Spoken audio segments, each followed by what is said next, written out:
Hello po sa inyong lahat mga ka-crypto. Ako po si Pinoy Crypto Trader at sa video na ito ay pag-uusapan po natin ang isang makabagong balita mula sa Amerika na maaring magbigay inspirasyon para sa atin bilang mga Pinoy Crypto Traders at investors. Isa pong batas na tinatawag na Bitcoin Freedom Act ang ipinasa sa state ng Oklahoma. Ano po ito?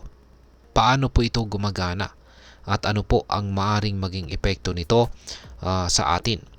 Kaya relax lang po tayo at makinig dahil ipapaliwanag po natin ito ng malinaw at detalyado. Pero bago po tayo magpatuloy ay nais ko lamang po munang bigyang linaw ang aking disclaimer kung saan ang nilalaman po ng video na ito ay hindi po ito isang financial advice. For education and information purposes lamang po ang layunin nito. Yan, umpisahan po natin ang pagpapaliwanag sa kung ano po ba ang Bitcoin Freedom Act.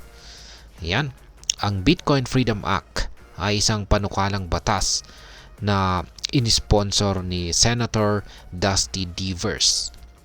Layunin nitong payagan ang mga empleyado ng state ng Oklahoma, mga negosyo at mga individual na tumanggap ng sweldo o bayad gamit si Bitcoin. Pero hindi lang ito tungkol sa pagtanggap kay Bitcoin.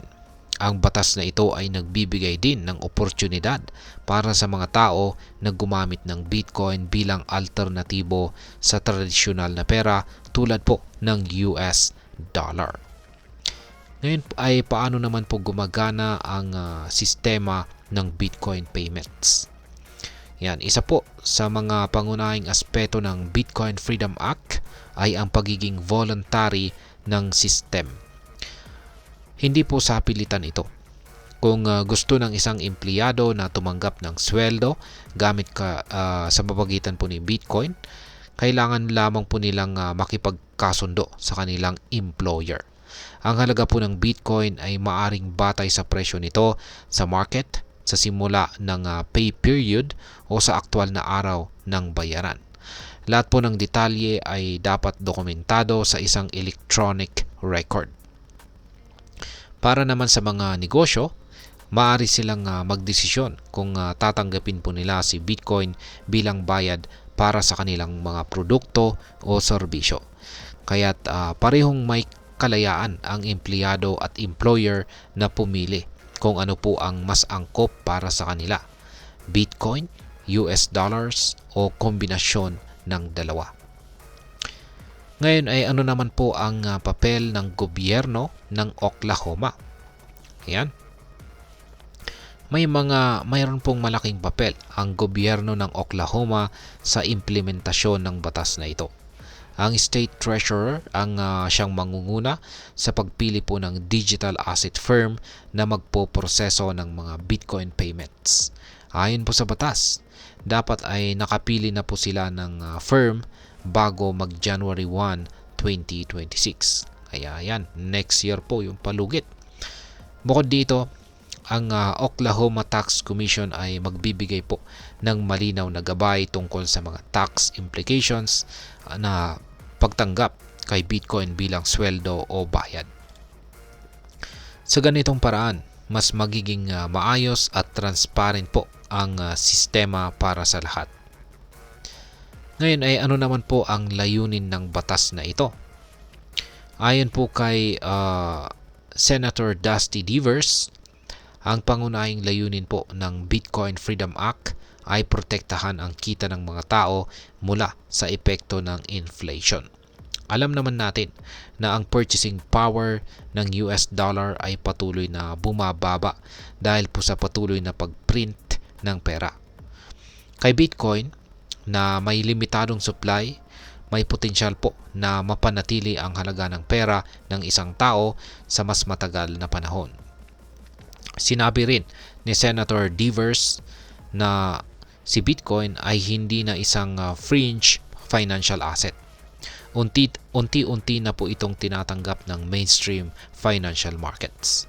Ang layunin po ng batas ay gawing leader ang Oklahoma sa larangan ng cryptocurrency adoption sa buong US.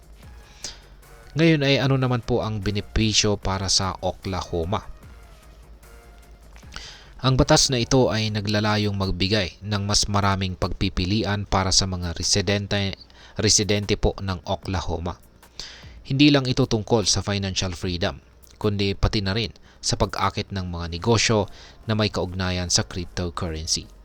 Sa pagbawas po ng regulatory requirements para sa mga digital asset firms, inaasahan po nilang mas maraming crypto-related businesses ang papasok sa kanilang estado or state. Ngayon ay ano naman po ang maaaring maging epekto nito para sa atin bilang mga Pinoy crypto trader o investor. Ayan.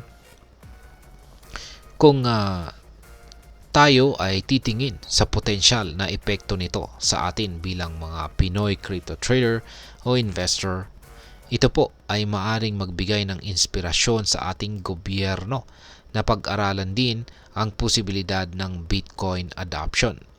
Sa kasalukuyan, marami po sa atin ang gumagamit ng crypto bilang investment. Pero paano kaya kung pwede rin itong gamitin bilang sweldo o pambayad ng mga serbisyo? Kung magiging matagumpay po ang Bitcoin Freedom Act, maaaring makita ng ibang bansa, kabilang na po ang Pilipinas, na ang ganitong uri ng sistema ay posible.